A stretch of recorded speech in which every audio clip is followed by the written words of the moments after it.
Drew, I have lived most of my life as an atheist, and throughout my 20s, I was riddled with despair and depression. Even then, I was quite ashamed of how I treated both myself and women around me. I've since become a Christian, and in the last 12 months, my life has completely turned around, and I am able to treat myself and others much better. I feel like I have a new heart. That's great. I'd love to hear that. I really do.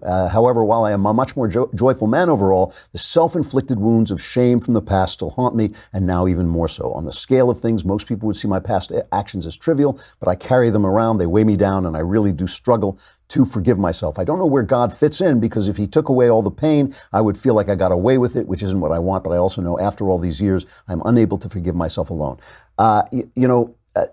He says, he goes on to say, I have a beautiful fiance and my life is otherwise pretty great, but at times I struggle to move forward with it. And I sometimes feel like I don't deserve the life I have. I love your show. Never miss an episode. Please keep up the good work. Yeah, this is from Anonymous. Listen, pal, you got to let it go. This is the thing. Read the Gospels. The Gospels are not about wallowing in shame. Guilt is a tool to let you know when you are doing something wrong. You let go of the thing you were doing wrong. You stop doing it. You fix whatever you have broken insofar as you can. And a lot of times in the past, we can't fix too many things. And sometimes going back and even apologizing to people just brings up bad memories that they don't want. Sometimes you just got to leave it behind. Guilt is a tool that is given to you to know these things.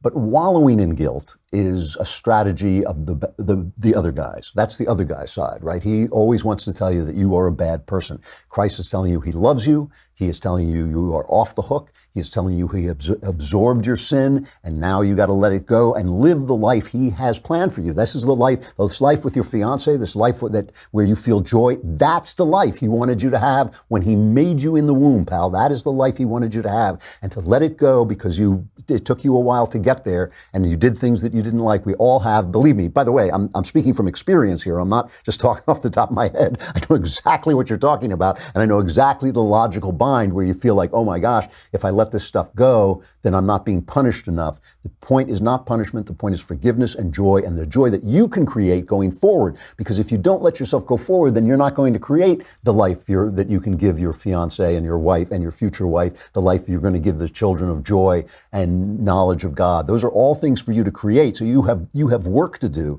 You have business to do. It is to be done in joy. It will arise out of your joy. It will be created by your joy and your love of God. Cut everything else loose. Cut everything else loose. It's hard. There are things I've done. I wake up in the middle of the night. If I ever go to sleep, I wake up in the middle of the night sweating, but I know that I am forgiven by God. I know that God has absorbed my sin and my punishment. You got to let it go. That is the only thing to do. Don't get caught up in the logic of it, because that is, I should be punished and all this stuff, because that is coming from another place, not from God.